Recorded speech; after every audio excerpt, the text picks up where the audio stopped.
Metro ఉదయం news కి స్వాగతం. హుజరాబాద్ నియోజకవర్గ కాంగ్రెస్ పార్టీ ఇన్ఛార్జ్ ఒడతల ప్రణవ్ గారి ఆదేశానుసారం యూత్ కాంగ్రెస్ కరీంనగర్ జిల్లా కార్యదర్శి సజ్జద్ మొహమ్మద్ ఆధ్వర్యంలో తెలంగాణ రాష్ట్ర ఐటీ మరియు ఇండస్ట్రియల్ శాఖ మంత్రివర్యులు దుద్దిల శ్రీధర్ బాబు గారి 56వ జన్మదిన వేడుకలు అల్పాహారం ప్రజలకు మంచి ఘనంగా నిర్వహించుకోవడం జరిగింది. మాన్యశ్రీ శ్రీధర్ బాబు గారు ఆయురారోగ్యాలతో అష్టైశ్వర్యాలతో తెలంగాణ పేద ప్రజానికానికి రానున్న రోజుల్లో అనేక అభివృద్ధి ఫలాలు అందించి తెలంగాణ భవితని మార్చే విధానం కోరుకుంటూ వారికి జన్మదిన శుభాకాంక్షలు తెలియజేశారు.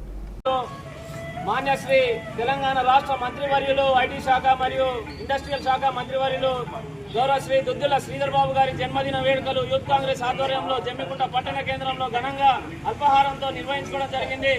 వారి జన్మదిన వేడుకలు రానున్న రోజుల్లో మరిన్ని జరుపుకోవాలని ఆరోగ్యాలతో అష్టైశ్వర్యాలతో శ్రీధర్ బాబు గారు యావత్ తెలంగాణ ప్రజలకు మరిన్ని సేవలు అందించాలని వారు గతంలో ఉమ్మడి ఆంధ్రప్రదేశ్లో కీలకమైన మంత్రి పదవులు చేసి వారు యావత్ తెలంగాణ ఉద్యమం సమయంలో మంత్రి పదవిని కూడా త్యాగం చేసిన మహోన్నతమైన వ్యక్తి. అదేవిధంగా నాడు వైఎస్ఆర్ గారు ఉన్న తరుణంలో వీరు అమెరికా నుండి ఇండియాకు వచ్చినప్పుడు ఎమ్మెల్యే గెలిచిన తర్వాత ఎమ్మెల్యే తర్వాత విప్ అయ్యారు. విప్ తర్వాత ఉన్నత విద్యాశాఖ మంత్రి అయ్యారు. వీరు ఉన్నత విద్యాశాఖ మంత్రి అయిన తర్వాతనే తెలంగాణ మరియు ఉమ్మడి ఆంధ్రప్రదేశ్లో ఫీజు రియంబర్స్మెంట్ అనేది పెట్టడం జరిగింది. ఇది ఏ విధంగా అయితే బయట దేశాల్లో తెలుసుకున్నాయి ఆ విధానాన్ని ఇక్కడ అమలుపరిచిన వ్యక్తి ఎవరంటే అది కేవలం దుద్దిల శ్రీధర్ బాబు గారికి దక్కుతుంది. అలాంటి మహనీయుల జన్మదిన వేడుకలు జరుపుకోవడం చాలా సంతోషంగా ఉంది. అదేవిధంగా ఈ కాంగ్రెస్ పార్టీలో అలాంటి వారందరితో కలిసి పనిచేస్తున్నందుకు చాలా సంతోషంగా ఉంది.